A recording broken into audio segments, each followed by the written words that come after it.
nova estação. Quem tem fé para receber essa promessa? Essa palavra profética nessa noite. Efésios capítulo 1, verso 2, por gentileza. Efésios capítulo 1, verso 2. Diz assim a palavra do Senhor.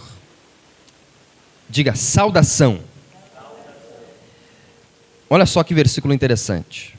Que a graça e a paz de Deus, nosso Pai, e do Senhor Jesus Cristo, estejam com vocês.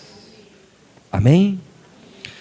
Na carta aos Efésios, no verso 1, o apóstolo Paulo, que é o autor, se apresenta. Você acompanha aí comigo no verso 1, pode colocar no verso 1 aí para o pessoal ir acompanhando.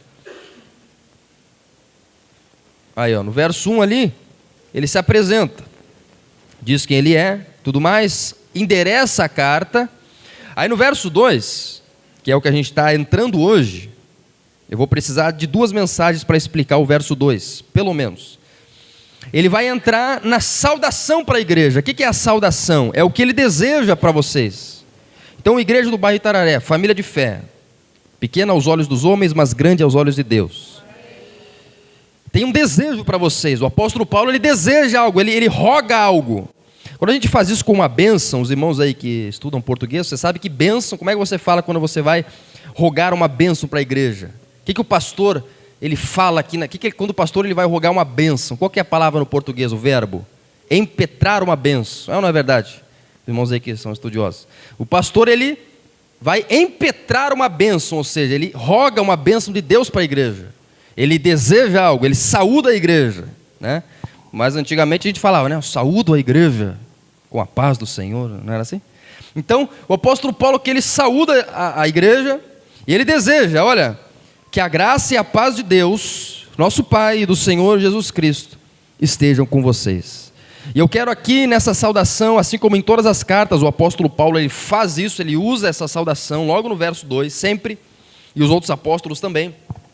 Eles desejam coisas para a igreja. Essa saudação, ela tem algumas modificações. Em alguns momentos ele diz, que a graça, a misericórdia e a paz, que a graça, a paz e o amor de Deus. Então, às vezes ele pede só a graça, às vezes ele pede só a paz. Mas esses elementos, eles sempre estão presentes. Eu quero aqui destacar esses 2 elementos. Então você que está anotando, circulando aí, você já destaca na tua Bíblia essas 2 palavras. Diga, graça e paz. Mais uma vez para a gente gravar. Diga, graça, paz. 2 elementos, 2 palavras que você tem que destacar. Porque a palavra graça e a palavra paz, e o que eu estou entregando para vocês é um ensinamento riquíssimo. Elas representam o Evangelho de Jesus em 2 palavras. Quando você se converte, esses 2 elementos, eles precisam estar na sua vida para você viver uma vida vitoriosa. A graça de Deus e a paz de Deus. O ser humano sem graça de Deus está perdido. Ele é um desgraçado. Quando você não tem graça de Deus, você leva uma vida desgraçada. O que essa palavra quer dizer? A gente usa para xingar, mas na verdade ela tem um significado profundo. É uma pessoa que é desgraçada. Ela não tem graça, nem da parte de pai, nem de mãe, nem de família, nem muito menos de Deus. É uma vida miserável, é uma vida ruim, uma vida desgraçada. Mesma coisa, a falta de paz. Se você viver uma vida falta de paz, todo o resto vai ruir. Coração sem paz não prospera. Coração sem paz não para quieto. Coração sem paz não para na mesma cidade, não para em igreja nenhuma, não para em casamento nenhum, não para em relacionamento nenhum. Coração sem falta de paz não para em emprego nenhum. Não que você às vezes ficar mudando, não quer dizer que você está em pecado, que você está... Não é isso. Mas muitas vezes a inquietude, ela pode significar falta de paz. Você tem falta de paz, a pessoa tem falta de paz, então ela começa a tentar encontrar paz em alguns lugares. Vício muitas vezes é falta de paz. Pecado muitas vezes é falta de paz. E nessas 2 mensagens que eu quero pregar para a igreja, eu estava em oração, o Espírito Santo estava falando comigo.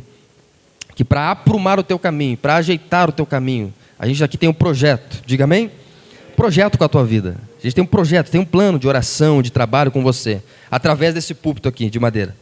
Então, para ajeitar o teu caminho, começar a planear teu caminho para o final desse ano, para a nova revelação que Deus vai nos dar para 2026, que Deus já está ministrando no meu coração, nova revelação, novas promessas de Deus, novo de Deus para 2026, para começar a ajeitar o teu caminho, o teu coração, eu preciso que você termine esse ano com graça e com paz. E é isso que Deus vai fazer. Hoje eu vou falar, eu pretendia falar sobre os dois, mas não vai dar tempo. Então hoje eu vou falar sobre a graça de Deus. E na próxima mensagem eu vou falar sobre a paz de Deus. Quem quer receber isso, diga amém? Amém. Diga graça. É isso que nós vamos falar hoje. Então, a graça de Deus que o apóstolo Paulo fala, vamos nos aprofundar nessa doutrina, nesse elemento. Graça de Deus. O que é graça? O que é a graça de Deus? O que a graça de Deus faz por nós? O que a Bíblia fala sobre a graça de Deus? Qual que é a revelação a respeito da graça de Deus? Bom, a graça de Deus, ela pode ser muito bem ilustrada pelaquela figura do policial, que quem é crente antigo já ouviu.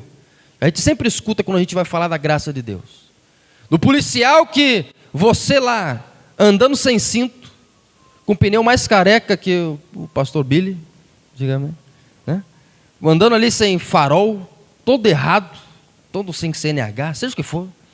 Aí você está andando, aí um policial te para na blitz ali, você, meu Deus, agora já era, agora já perdi esse carro aqui que eu tenho, né, que Deus me deu, já era agora. Aí você para, está tudo errado, ele começa a olhar, olha, o pneu está careca, você estava acima da velocidade, você estava andando sem cinto, seu farol não sei o quê, mas você é jovem, né, talvez vamos colocar aqui, você vai perder tudo talvez se eu colocar tudo isso aqui no registro. Vamos fazer o seguinte, eu vou fazer um acordo. Normalmente eles fazem isso, são até orientados a fazer isso, né? Quando é uma primeira vez, assim, uma coisa que não é reincidente, eles fazem um acordo com a pessoa. Eu vou deixar você passar, eu vou deixar você ir, mas você vai me prometer que você vai ajeitar isso daí. Diga, graça. A gente pode dizer que você caiu na graça daquele homem. É ou não é verdade? Diga, favor imerecido. Isso é graça. É você receber um favor que você não merece. Você não merecia ser liberado, mas você foi liberado, porque é um favor que você recebeu. Ele te fez um favor imerecido. Você caiu nas graças daquele policial. Isso é graça. É um favor que você recebe de Deus, que você não merece, mas Ele te abençoa e te dá. Diga amém. Então, a graça, eu quero agora desmembrá-la em dois aspectos, para os irmãos que estão anotando. A graça, ela tem dois aspectos importantes que eu quero que venham sobre a tua vida. A primeira coisa que a Bíblia apresenta sobre a graça, está em Efésios capítulo 2, do verso 4 ao verso 9. É a graça como fonte da salvação. O segundo aspecto da graça é a graça como caminho. Lá em Tito 2, nós vamos ler depois. Primeiro vamos ler Efésios 2, 4. Na mesma carta, um capítulo depois. Olha o que o apóstolo Paulo fala sobre esse primeiro aspecto da graça, queridos e amados irmãos. Eu quero aqui que você imagine agora essa fonte. Ele vai falar assim em Efésios 2, 4. Mas Deus, sendo rico em misericórdia, por causa do grande amor com que nos amou, e estando nós mortos em nossas transgressões, nos deu vida juntamente com Cristo. Pela graça vocês são salvos. Diga, fonte. O primeiro aspecto da graça de Deus você precisa imaginar agora comigo uma fonte de águas cristalinas, da onde jorram as águas do amor de Deus. Esse é o primeiro aspecto, isso que a graça de Deus é. Ela é o espontâneo e imerecido favor ativo de Deus. A graça é a bondade de Deus em operação sobre os pecadores que estão sobrecarregados pela culpa. Ali diz no versículo 5, que todos os homens estão em um estado. Qual que é o estado que diz ali? Diga, morte. Estando nós mortos em nossas transgressões.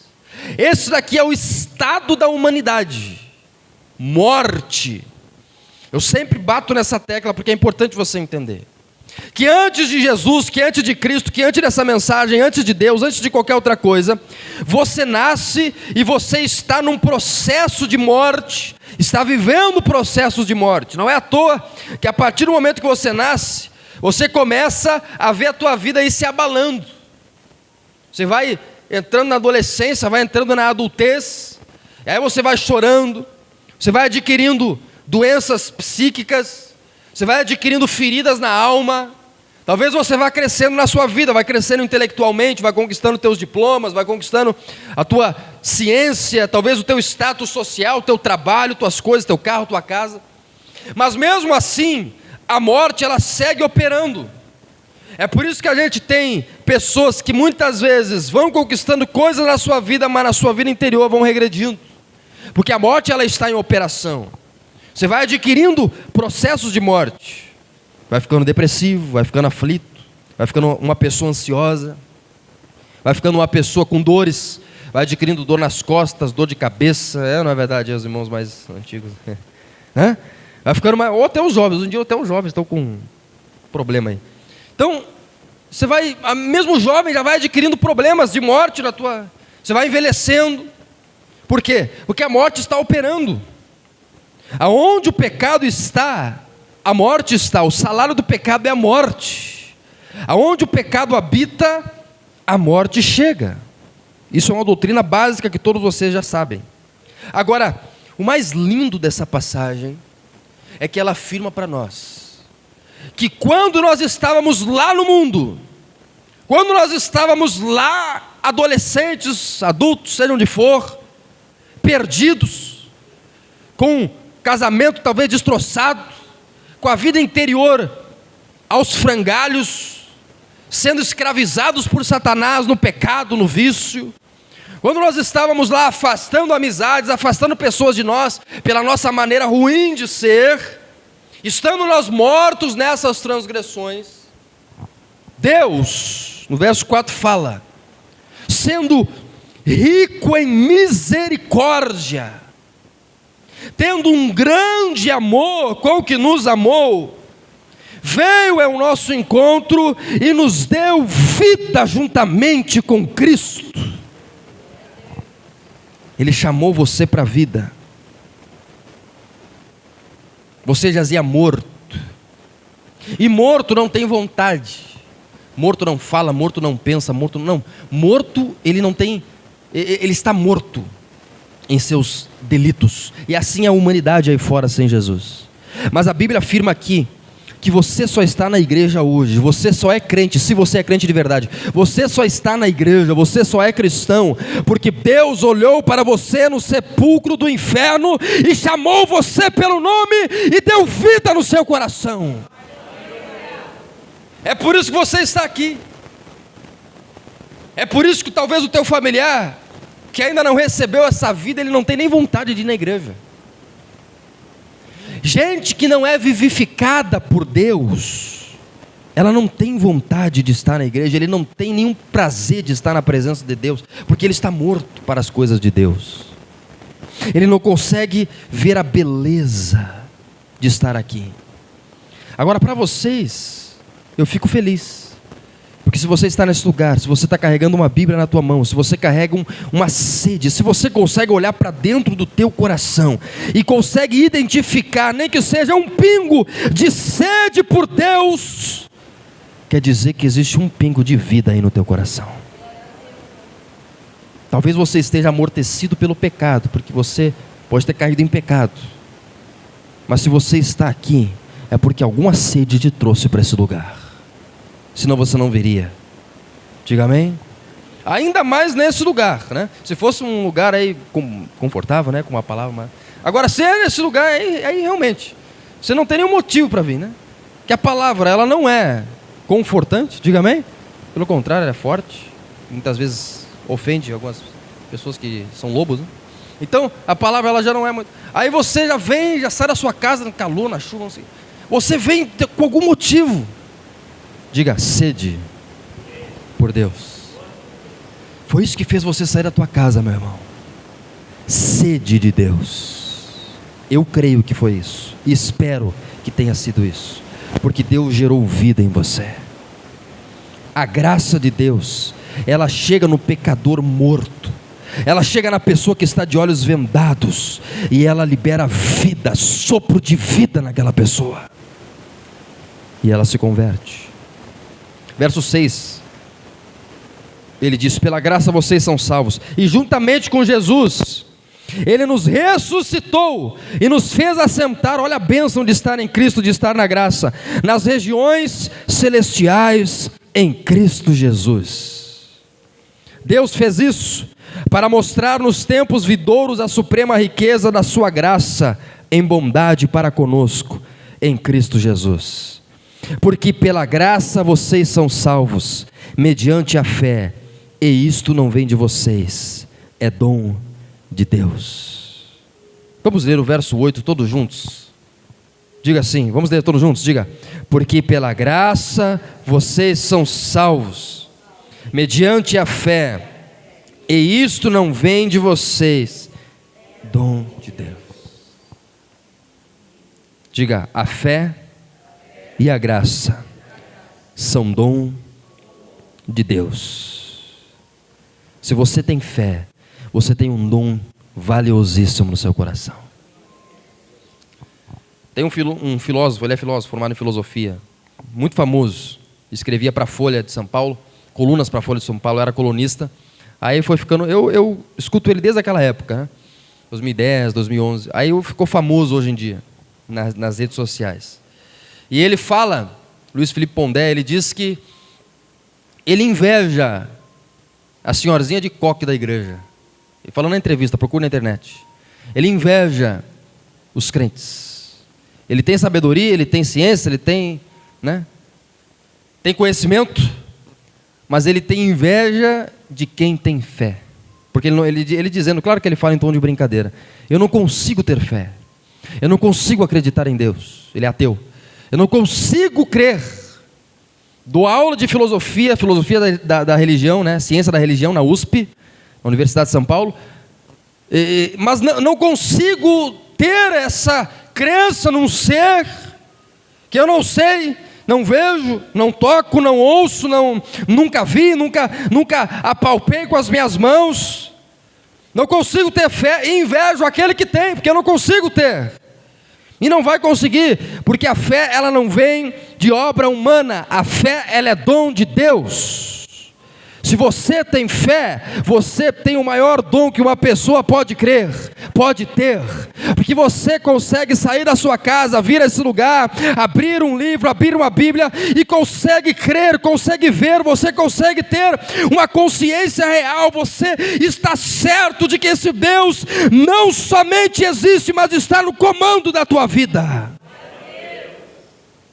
Você tem essa consciência palpável que foge aos parâmetros de uma racionalidade fria, frívola, empírica, kantiana. Você foge desses padrões, porque você consegue ir além, para raciocínios mais metafísicos. Você consegue crer que nesse lugar, reunidos 2 ou 3, Deus está manifestado aqui.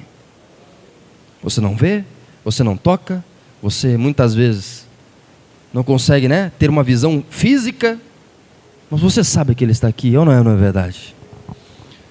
Você tem uma ciência real da manifestação de Deus. Você sabe que aquele livramento de acidente, que aquele presente que você ganhou, que aquela oferta, que aquela bênção veio de Deus. Você tem fé? Sem fé é impossível agradar a Deus. E a fé, ela vem mediante a graça. Vocês são salvos pela graça mediante a fé. E isso não vem de vocês, é dom de Deus. Quem tem fé aí, dá um glória a Deus aí. Diga, eu tenho fé em Deus. A graça é a fonte da salvação. Aí você é salvo pela fonte, mas você não termina na fonte. você pode também e é levado para o caminho. Em Tito capítulo 2, verso 11, nós temos mais um aspecto da graça que eu quero que vocês me acompanhem. Tito 2, 11, diz assim: porque a graça de Deus, olha só que interessante, a graça de Deus se manifestou, trazendo salvação a todos. Diga, graça como fonte. Aqui no bairro Itararé, vamos dar o nosso exemplo. A graça de Deus se manifestou nesse bairro em 14 de janeiro de 2021, nessa rua aqui. Se manifestou naquele prédio que nós estávamos. A graça de Deus se manifestou nesse prédio aqui, abriu esse lugar. A graça de Deus se manifesta. O que é se manifestar? Ela apareceu na sua vida. Alguém te convidou, você veio, você apareceu. A graça de Deus, ela está agora diante de você. Ela se manifesta trazendo salvação a todos. Mas ela não apenas te salva. No verso 12, diz que a graça também educa para que, renegadas a impiedade e as paixões mundanas, vivamos neste mundo de forma justa, sensata e piedosa.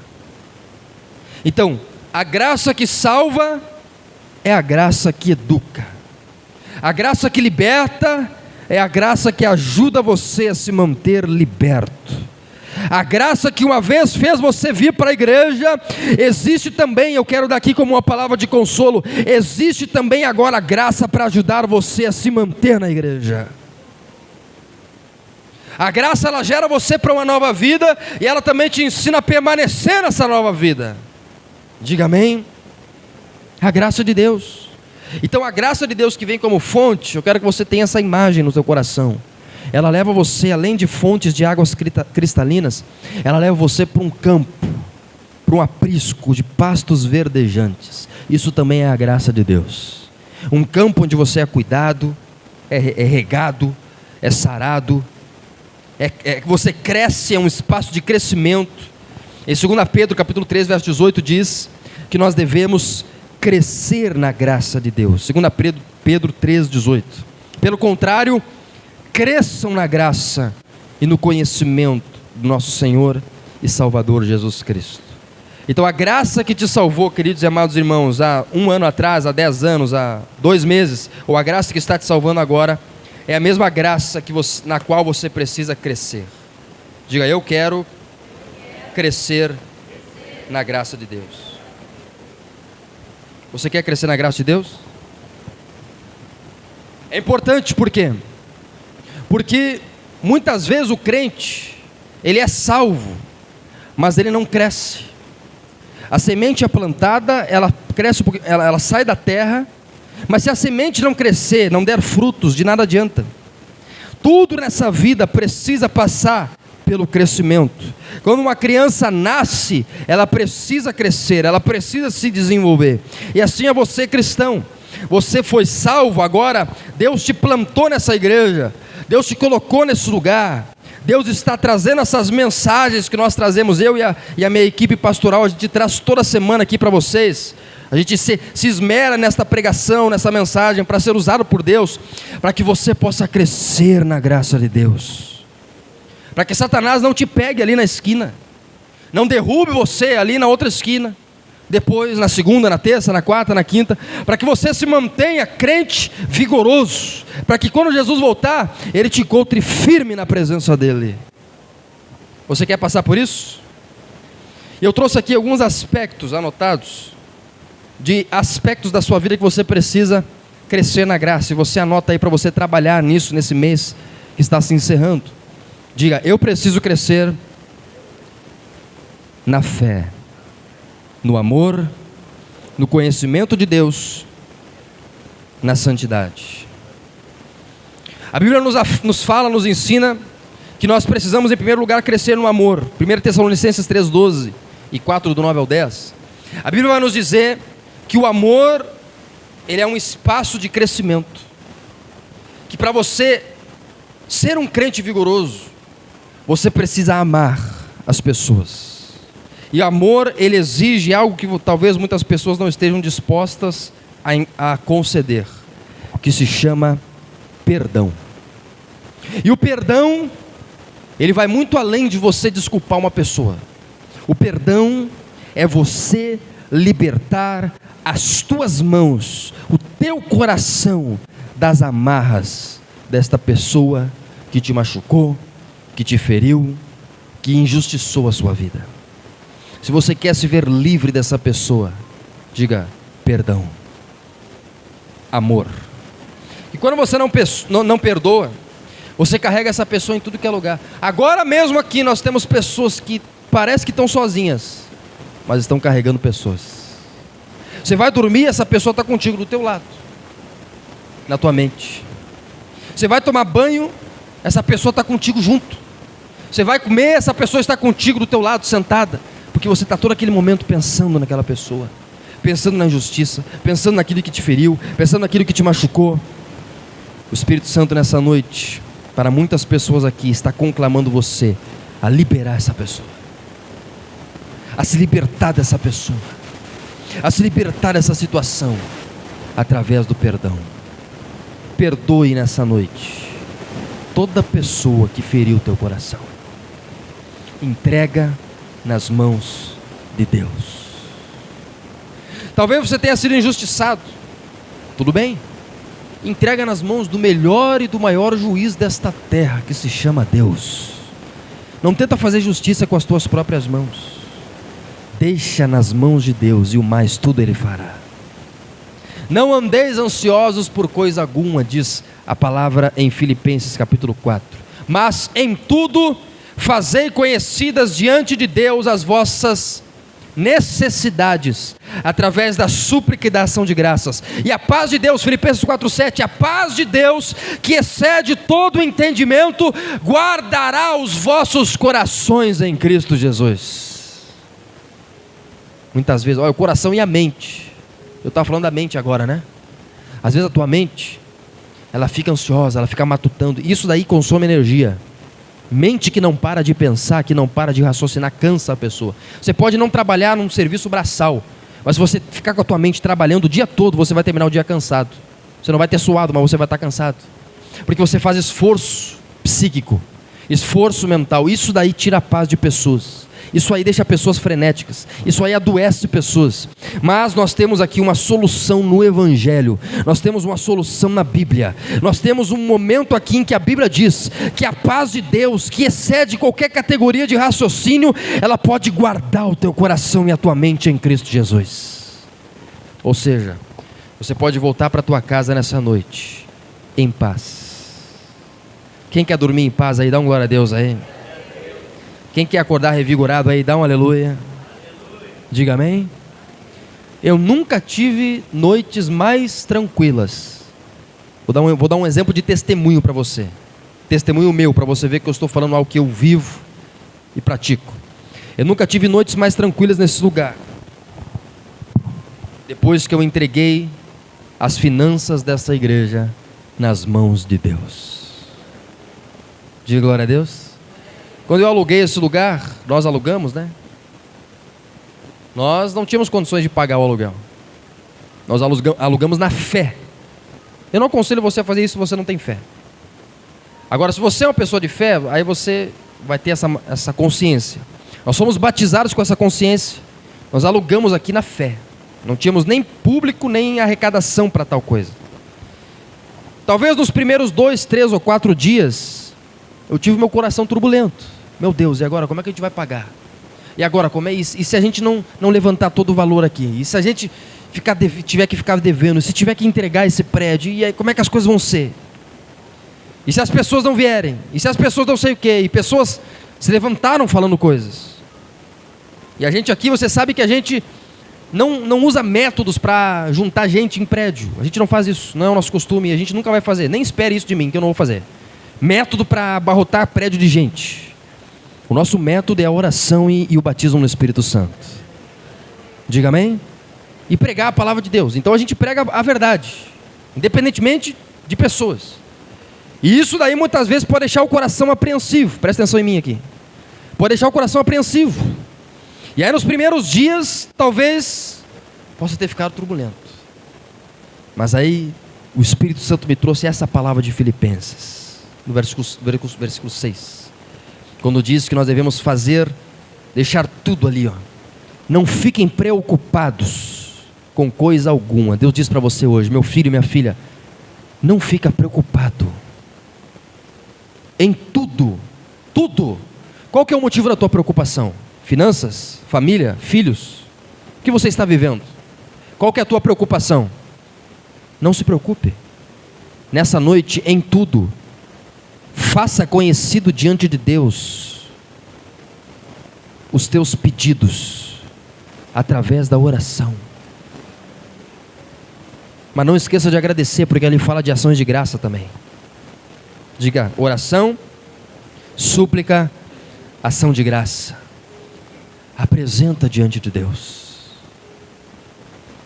Eu cheguei num momento de período de consagração, eu apresentei diante de Deus. Senhor, está aqui a igreja. Eu deixo em tuas mãos. A igreja não é minha. Eu não sou dono da igreja.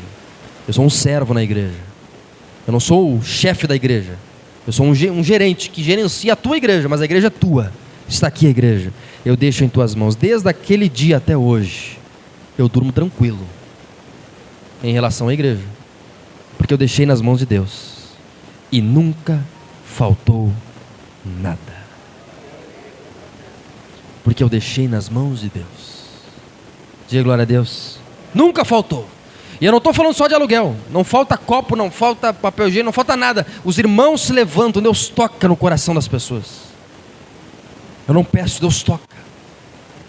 E Deus ajuda, levanta essas pessoas para ajudarem, para limpar a igreja, para ofertar na Santa Ceia, para ofertar, seja o que for, e para ajudar aqui no aluguel dessa casa, porque eu apresentei essa igreja diante de Deus. Eu estou dando para você o segredo, queridos e amados irmãos, para você voltar para a tua casa nessa noite, com fé. Diga, crescer na fé, crescer no amor. Entrega essa pessoa nas mãos de Deus, é isso que eu estou dizendo hoje.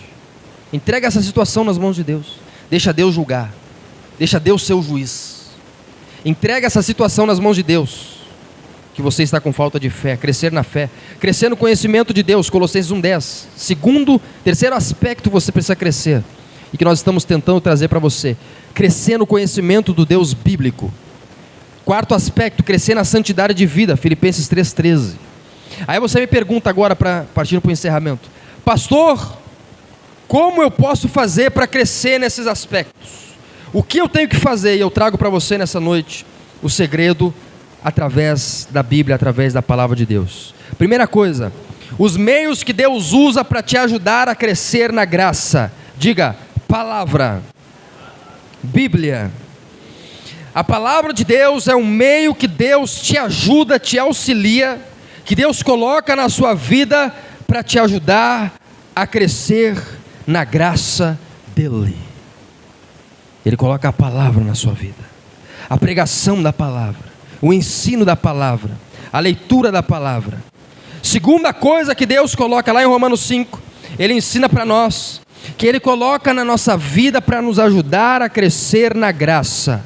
Diga, tribulação e experiências. Muitas vezes Deus permite circunstâncias ruins. Presta atenção que Deus está dando uma palavra diretiva para você nesta noite. Deus permite que alguns Jós passem por algumas perdas.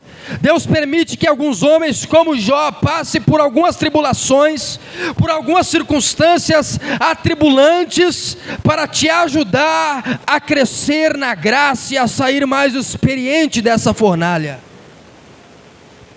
Crente não entra em fornalha para sair morto. Crente não entra em deserto para sair arrebentado por Satanás. Crente é como Jesus. Ele entrou no deserto e saiu cheio do Espírito Santo. Crente é como Sadraque, Mesaque e Abidnego. Eles entraram na fornalha e saíram evangelistas, ganhando o rei daquela nação para Deus, para o evangelho. Crente, ele é como Jó. Ele entra naquela situação ruim, para no final daquela experiência receber todas as suas perdas em dobro.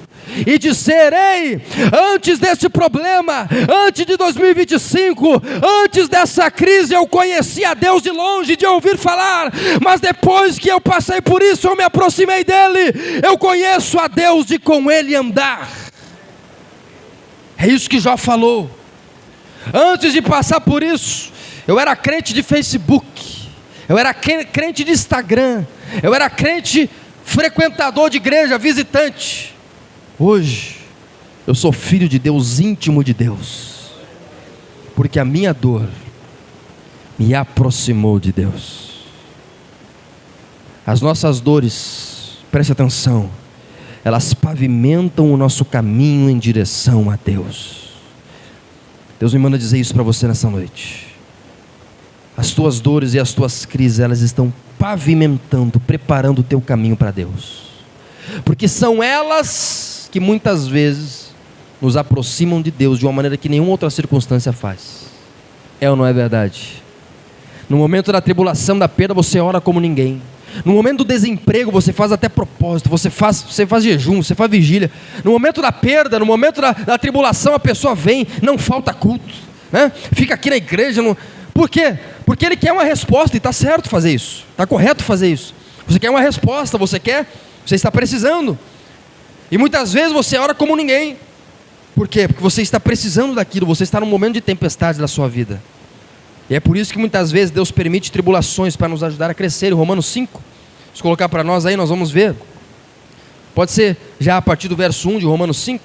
Nós vamos ver que Deus, Ele permite isso. Eu faço questão de ler com vocês, para nós podermos encerrar e fazermos uma oração nessa noite. Deus está falando com você nessa noite?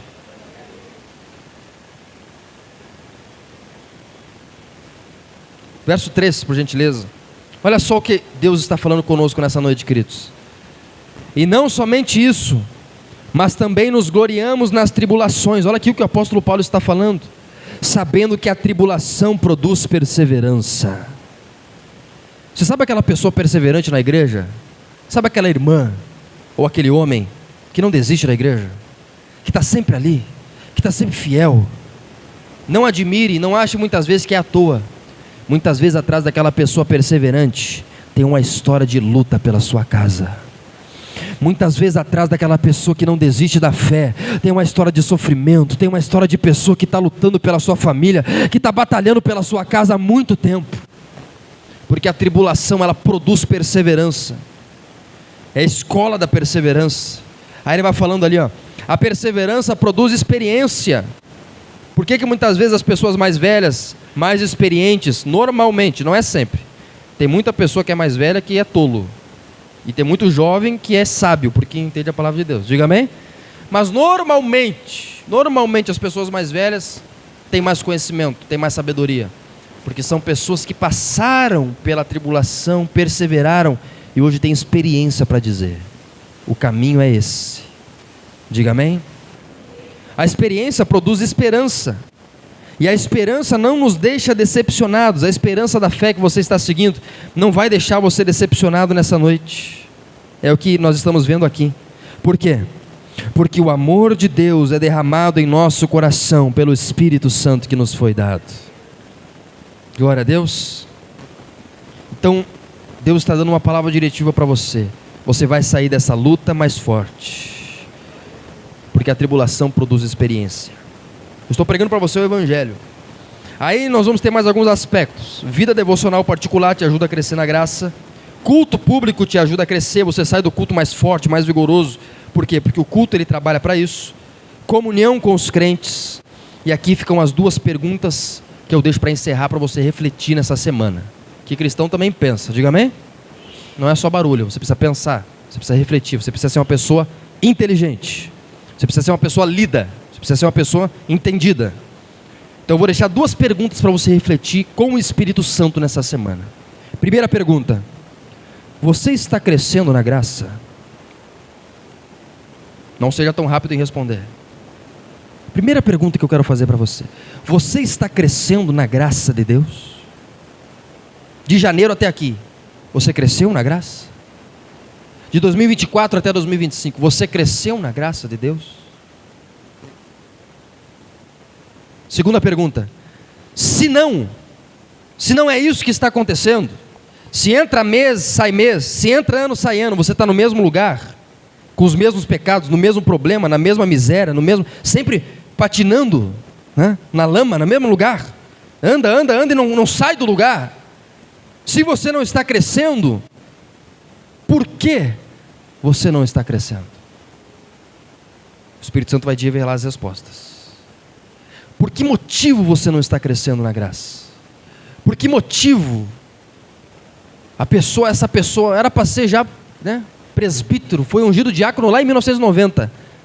Hoje em 2025 está pior que o crente mais meia boca que existe. Essa pessoa está pior. Por que ela regrediu? Por que ele regrediu? Por que não está crescendo? Deus te faz essa pergunta nessa noite, te instigando a terminar esse ano, a chegar em dezembro, pelo menos em dezembro desse ano, queridos irmãos, com teu coração, pelo menos, firme na tua fé. Para Deus olhar aqui para baixo, na Marechal Deodoro 329, pelo menos no dia 31 de dezembro, e encontrar você aqui, sentado, pelo menos, firme na tua fé. Diga glória a Deus. Não chegar dezembro lá, aí o anjo vem para te trazer uma bênção. Opa, não está na igreja, está onde? Aí o outro anjo avisa, não, esse daí já está lá na esquina. Lá no... Não, ué, mas não estava na igreja agora em novembro? Não, mas agora em dezembro ele caiu, se desviou. Está lá na sarjeta. Não pode ser assim. Diga, eu não posso ser assim. Diga, esse do lado... Não, estou brincando. Você não pode ser assim, querido. E não deixe outras pessoas te levarem para isso. Não, que chegue dezembro e Deus te encontre aqui. Talvez não no lugar onde você queria estar, mas pelo menos firme nesse lugar. Diga amém. Firme na tua fé. Quem quer crescer na graça aí, dá uma glória a Deus. Diga, eu vou crescer. Eu vou sair do lugar. Diga, eu vou avançar na graça e no conhecimento de Deus.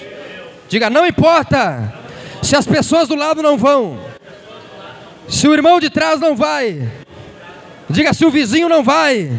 Diga, eu vou crescer na graça e no conhecimento de Deus, em nome de Jesus. Coloque-se de pé, você que crê nisso. Aleluia. Glória a Deus. Coloque-se de pé nessa noite. Vamos orar, queridos e amados irmãos. Aonde você não está crescendo, aonde você está patinando, você está patinando nas suas relações, você está patinando nas suas finanças, onde você não está conseguindo encontrar crescimento,